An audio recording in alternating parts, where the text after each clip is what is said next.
FM and in Huawei on W93.5 around the world. We are streaming live on freenews.com. Coming up this afternoon, Inspector General of Police visits transport stations in the capital to engage drivers and commuters as hundreds of residents head for various destinations for Easter festivities.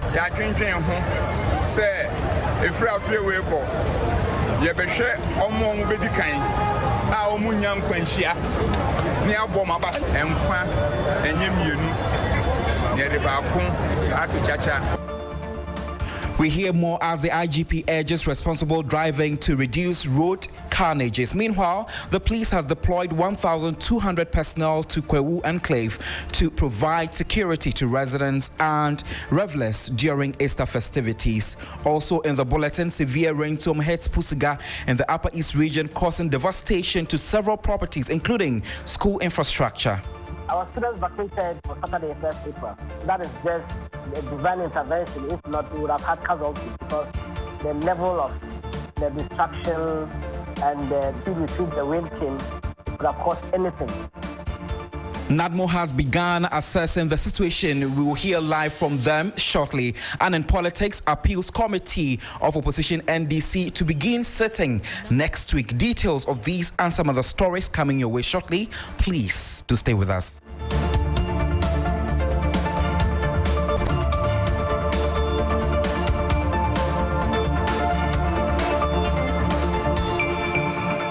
Thank you very much for sticking around. Let's take the details now. The Inspector General of Police, Dr. George Akufu-Dampare, has been visiting some transport terminals to speak to drivers and commuters as hundreds of residents travel out of the capital in order to, visit some destinations for the Easter festivities. The festive season is characterized by people traveling, especially to Kwewu area and other parts, to be with families and loved ones. The IGP, while urging drivers to drive with care on the road, he's also finding out the challenges they are facing in their duties. Christian Yali has been following up with the IGP on his tour, and he joins us here in studio to tell us more about what he has been seeing. Good afternoon, Christian.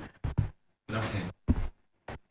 Good afternoon, Christian. Yeah, good afternoon, Godwin. What has he been saying? All right, so the IGP first visited the STC transport yard and continued his visit to the VIP bus terminal and also to M Express. Now, basically, he's been hammering the fact that it is important and crucial for drivers to drive with care on the roads and highways. It is a season where any driver would want to make as enough trips as possible, to increase their sales.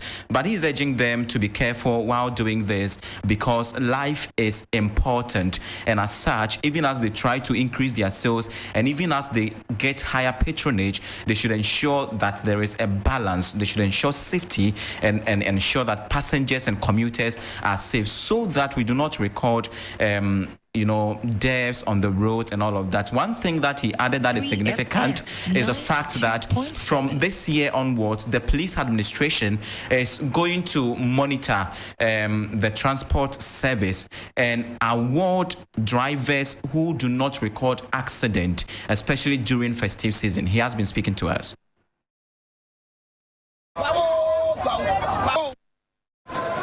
Nadia Bakwa, Yedi Tudra, and he said, Basses Akasiana, Moko Longen in Nina. Minimianum, Yakin, say, if you feel we go, Yabeshe, Omon Bedikain, our Munyam Quenchia, near Boma Bassia. STC4, VIP4, OA4, VIP4,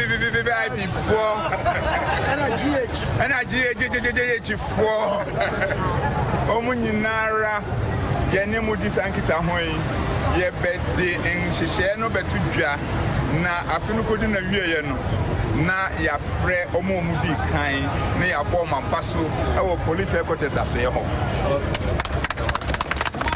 Enkwa enye mienu ye de baako ato chacha enti sanse enye mienu ye de baako ato chacha nti no enim se samro munya beti ase se ye kodru ene hia na enye nkodu nti mun kama kuma ntum yem Yenim say police buses are kese ne bedi kan enya VIP ne bedi kan.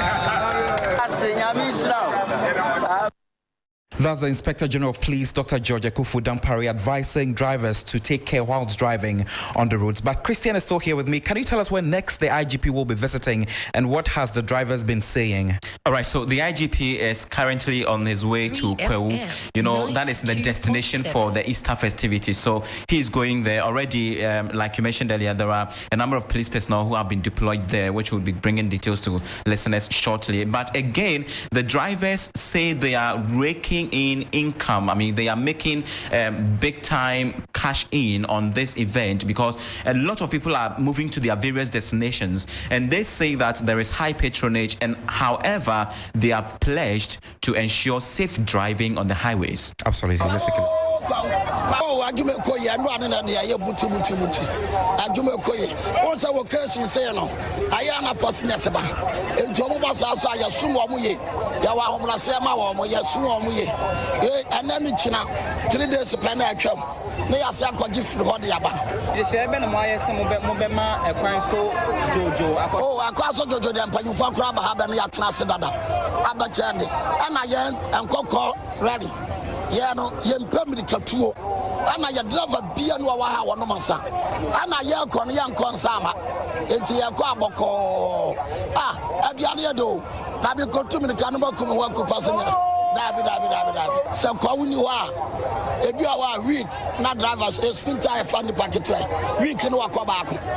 Shabas, weak in Wakabaku. Sanya will case in Tama, yeah, Brewa, papa.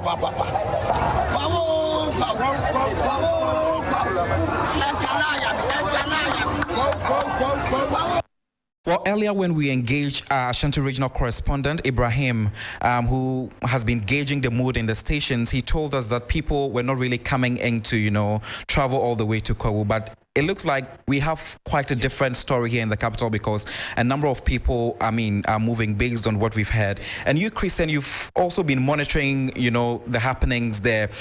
3FM. We also understand special security arrangement has been made for the Kwewu enclave. Tell us more about it.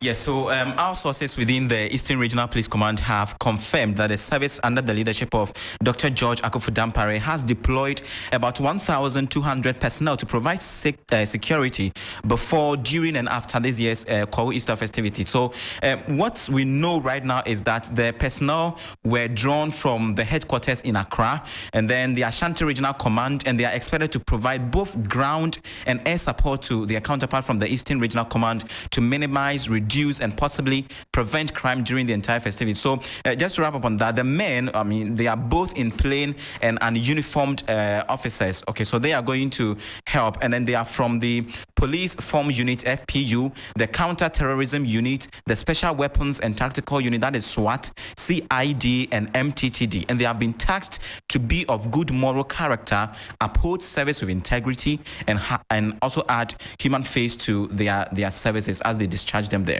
So that is what we know from our sources in the Eastern Regional Police Command. Thank you very much. Christian Yale is my colleague here at 3FM. Let's do some other stories in the Upper East region.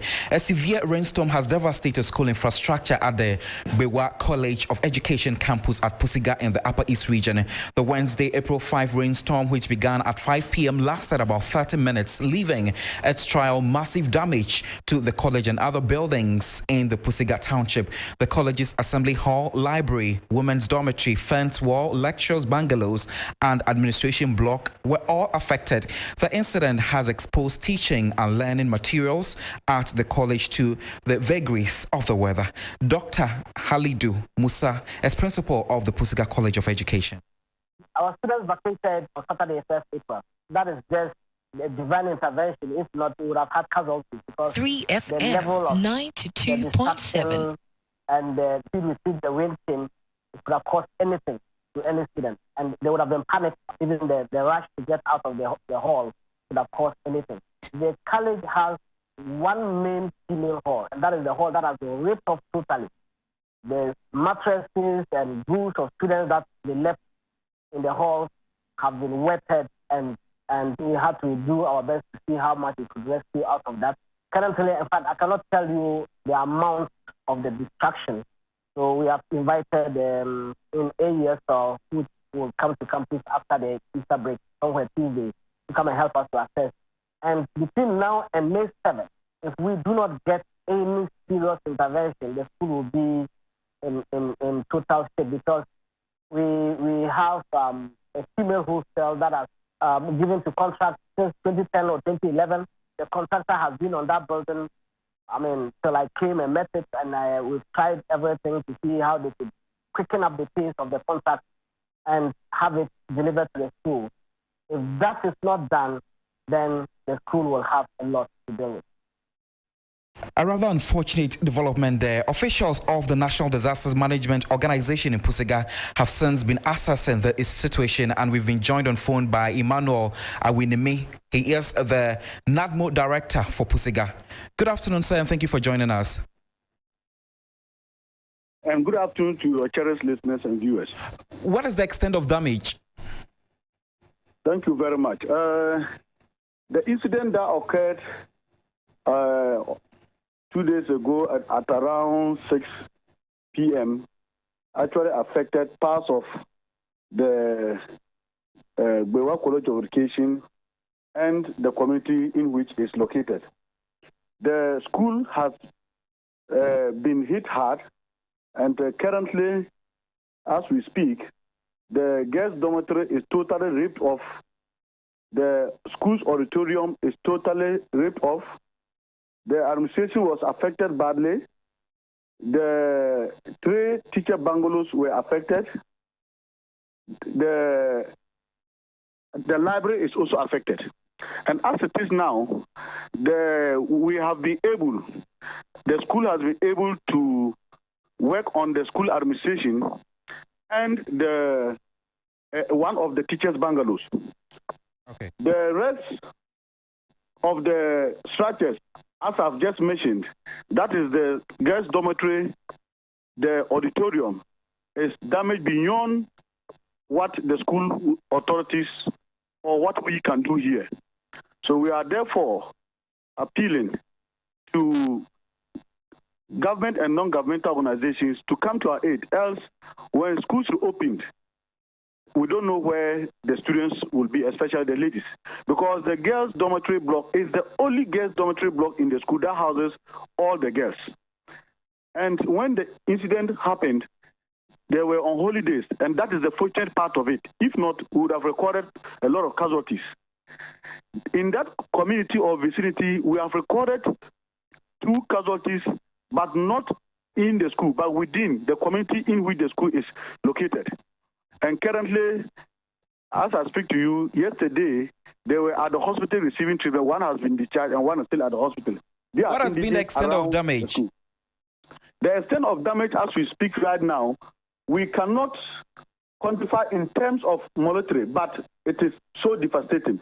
What we are doing right now as an organization, we are currently doing what we call need assessment and a rapid assessment to be able to come out with some cost associated or some extent in terms of monetary distance. But as it is right now, we have not been able to quantify the monetary terms because we need other people to help us to be able to get the cost that has been the cost component of it. Because, all right, Emmanuel, so for those who have been affected, where are they sheltering now? Currently, for the indigents, some are living with their relatives, and then others too are managing with the school, some school infrastructure around and mosques. But the major problem is the like I said, the girls' dormitory block and the school's auditorium. That is where we have a serious challenge, because if the students who are supposed to report very soon comes back, we don't know where they will stay. So if we are not able to get any external support, what it means is that the school is likely to postpone or stop the female students from coming back to school. All right, Emmanuel, thank you very much for speaking to us. Emmanuel Awinimi is the National Disaster Management Organization, NADMO, Director for Pusiga.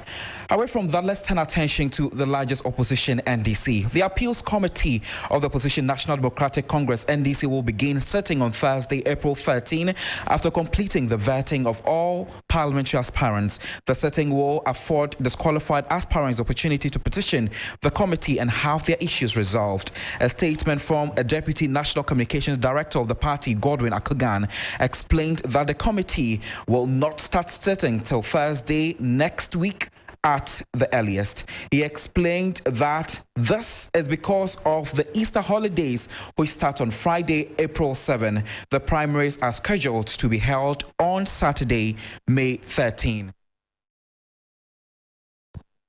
Well, we've been joined on phone by Prince Moses Zakaria. He is a disqualified aspirant for the Medina constituency. Good afternoon, Moses. Thank you for joining us. Good afternoon, my brother. How are you? I'm fine, thank you. It's rather unfortunate that you have been disqualified from the vetting, but in the heat of the moment after the disqualification, you said you were not going to appeal the decision against you. Now that the party has issued a timetable for appeal, are you prepared to take advantage of the process? No, I don't think it was warranted. The hostility shown me by the vetting committee goes beyond an ordinary vetting meant for parliamentary actors. I was clearly, the panel was clearly hostile, very, very hostile to me. At the end of it, my party card indicated that I am not a member of the party and I do not merit to carry my card along. So then I was chosen. That is where I exited the committee, exited the office. You don't really sound too well. Are you still in shock? Did you ask whether I'm still in shock? Hello? Yes. Did you ask whether I'm still in shock? Absolutely. I wouldn't say I'm in shock. Not at all. I'm not in shock. I'm not surprised. But the only thing is that I believe the future of the country. But has the party reached out to you since your decision to contest as an independent candidate? I don't believe we have good prospects as a country. What happened to me, you don't know.